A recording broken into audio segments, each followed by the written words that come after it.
guys, mga kapatid, nandito na naman po si Malo de los Santos para po magbigay ng opinion o reaction dito po sa Rochelle. Kasi po, nako, Diyos ko po, mga kapatid, bakit ang issue hindi na matapos-tapos po? Bakit ang daming mga niga-niga-niga? Mga kapatid, pasensya na kayo at ito po ay ayon lang po sa mga nakikita ko o nababasa kong mga comment na talaga po naman, hindi na po matapos-tapos ang issue. Bakit may mga taong lagi na lang po gusto ng issue? At hindi po nakukontento kung ano lang po ang dapat nilang i-comment o masabi dito po sa birthday po ni Beyonce at dito po sa Rochelle. Alam niyo po mga kapatid, hindi na po matapos-tapos, hindi na po tigilan ng isyu ng ibang tao ang Rochelle. Pati ba naman sa birthday ni Beyonce na hindi nakadalo po ang Rochelle, dahil yun po ay mayroon din po silang sariling buhay.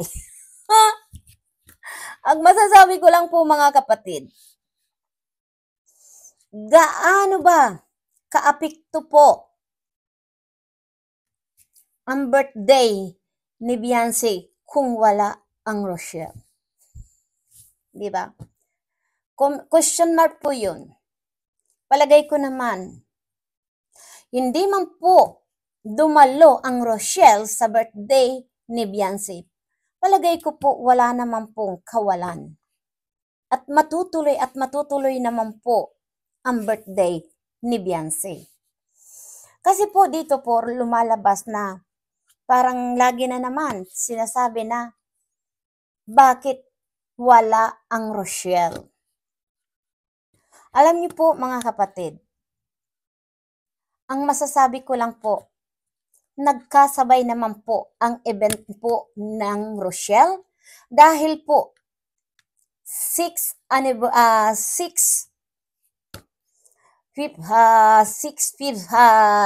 ba yun? Mansari ng Rochelle at mayroon pong nakahandang mga event po ang mga sponsor.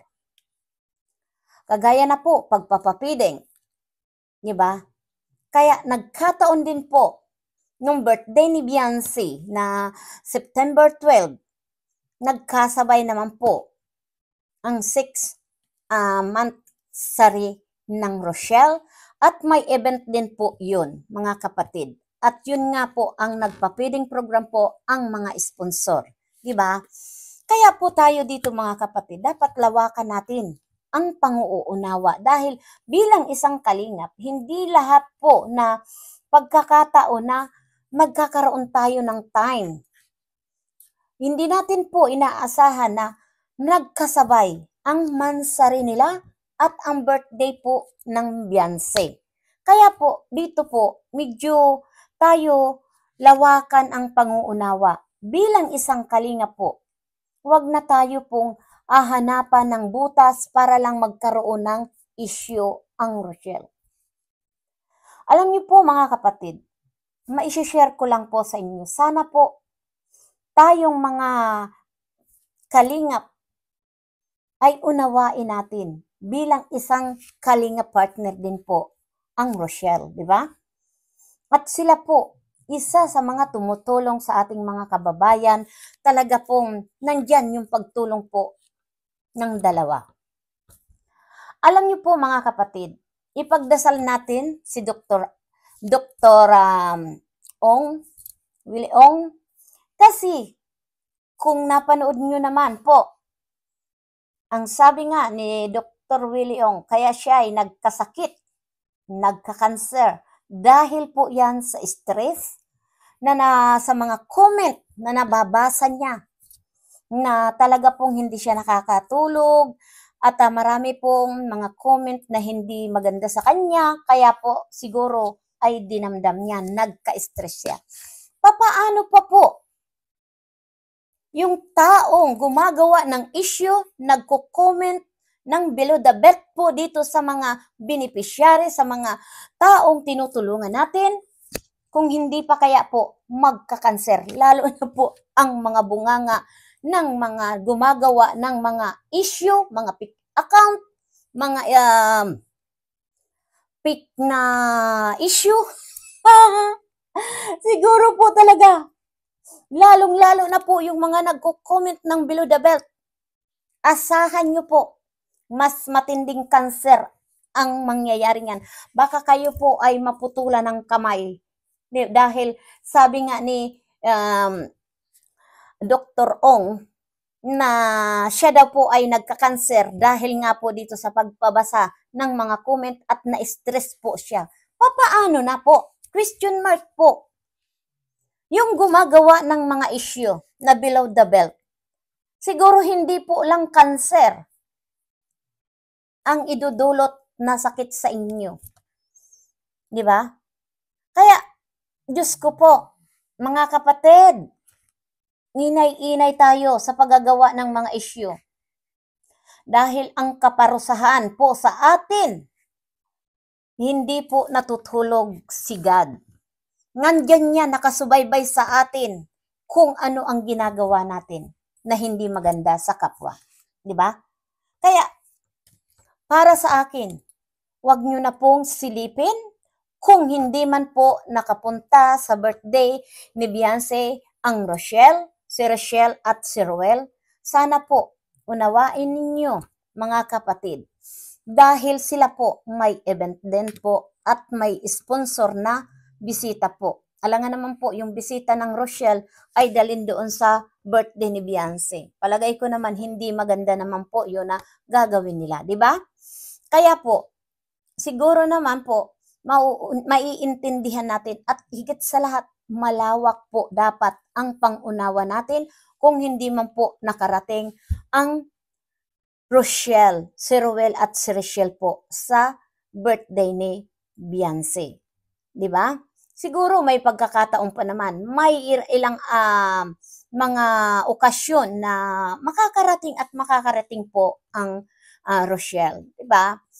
Sa pagkakataon kasi po yun, mayroon din sila pong event. Kaya po ay, siyempre, hindi naman sila talaga makakarating dahil mayroon din po silang 6 mansari nila, di ba? Nilangga at ni Rochelle. Dapat po talaga, may kanya-kanya tayong buhay mga kapatid. Hindi kakulangan ang Rochelle sa birthday ni Beyonce. Tandaan nyo po mga kapatid, matutuloy at matutuloy po ang birthday ni Beyonce kahit wala po ang Rochelle. Di ba? Dapat po unawain natin please, mga kapatid. Malawak ang panguunawa natin. Ang mahalaga po, masaya ang lahat. Di ba? Nandun sila Kuya Bal, sila Ate Edna, si Kalinga Prab, sila Jack, at yung mga K-Boys, di ba? Nandun si Dr. Lab. Ang saya nga po ng birthday ni Beyonce. Bakit pa ninyo naahanapan ng butas na wala ang Rochelle? Di ba? Hindi kabawasan, hindi kakulangan. Lahat ng bagay na matutuloy po ang birthday ni Beyonce kahit wala po yung dalawa. Yun lang po dito ang point ko. Dahil sila rin po, mayroon din po silang pinagkakaabalahan na nagkataon lang po, magkasabay po yung mansari nila at yung birthday ni Beyonce. Di ba? Siguro may magkakataon na magsasama-sama din. Hindi lang po yung birthday ni Beyonce ang pagsasama-samahan na makakadalo po ang Rochelle. Please naman po mga kapatid, wag na natin pong palalain pa ang sitwasyon. Wag na kayong comment na wala ang Rochelle sa birthday ni Beyonce. Dahil meron din naman po silang buhay, di ba? Lahat tayo, may kanya-kanyang buhay, may kanya-kanya tayong ginagawa, pinagkakaabalahan. Kaya po, lawakan ang panguhunawa dahil Sabi nga ni Dr. Ong, huwag tayong magpaka-stress. Kasi po, ang stress po, dyan po pagsisimulaan ang sakit. Di ba? Kaya magpasalamat na lang po tayo dito kay Dr. Ong. Magdasal tayo.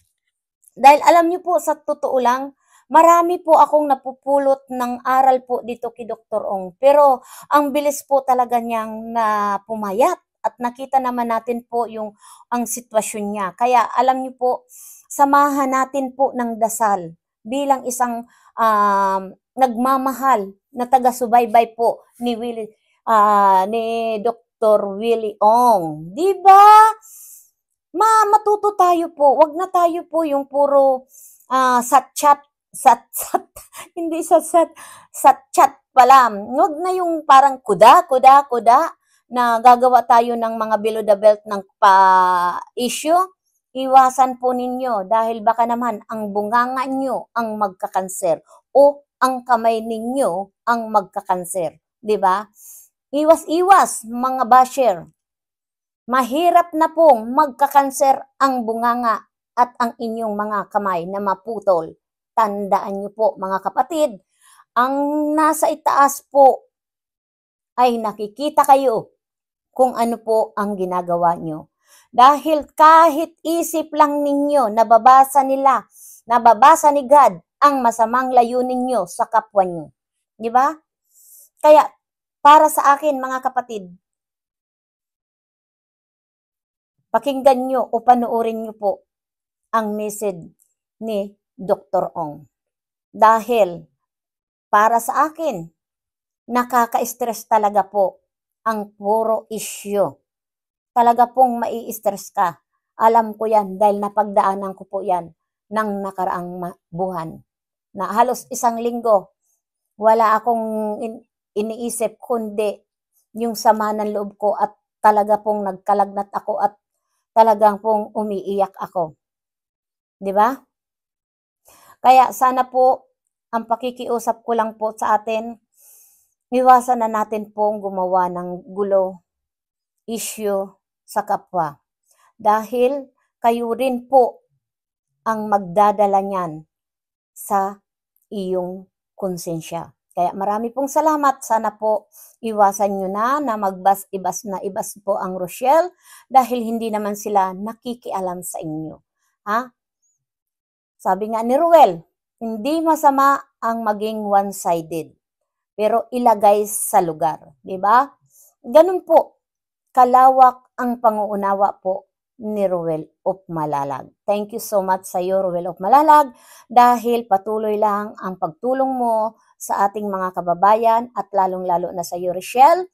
Thank you so much dahil ngayon ay na-over mo na ang mga basher dyan. Ayaan mo silang magkakanser ang kanilang mga bunganga at kamay. Kaya go lang langga. Ipagpatuloy mo ang pag-aaral mo dahil iyan ang sandata mo. At ayang kayamanan, ang edukasyon, kahit kailan langga, hindi yan mananakaw ni sino man. Sayo lang yan na pinag-aralan. Kaya langga, go lang. Nandito lang ang Ate Malu de los Santos mo na magtatanggol at patuloy na ipagtatanggol po ang Rochelle. Perché we love Rochelle. Unang-una kong love team na minahal po ang Rochelle. Kaya po, tuloy-tuloy lang, go lang. Nandito lang po ang Ate Malo. At wag po natin pansinin ang mga basher. Ayaan mo sila na magkakanser ang mga bunganga nila at ang kanilang kamay na mamutol.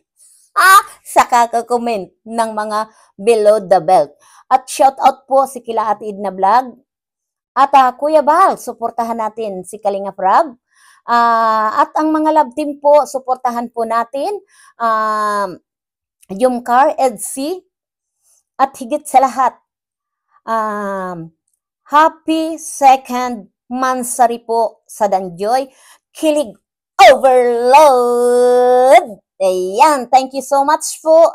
Patuloy natin pong suportahan ang Rochelle dahil patuloy po silang tumutulong sa ating mga kababayan at yan nga po, hindi po sila tumitigil sa pagpapabahay gaya ni Kalingap Rab. 'Di ba? Kaya suportahan po natin si Dan, si Ruel, at si Kalingap Rab na tuloy-tuloy lang po silang tumutulong. At kayo naman mga basher, mag-ingat-ingat po dahil baka po magkakanser ang mga bunganga nyo sa kakabas at ang kamay nyo sa pagko-comment. Baka po maputulang kayo ng mga kamay. Yan lang po ang masasabi ko. Thank you so much po sa aking mga viewers na nagmamahal po kay Malo de los Santos at sana po tuloy-tuloy lang tayong sumuporta po dito sa Kalingap. Bye-bye, we love you so much. Please support ang Maglangga. Bye-bye! Mwah!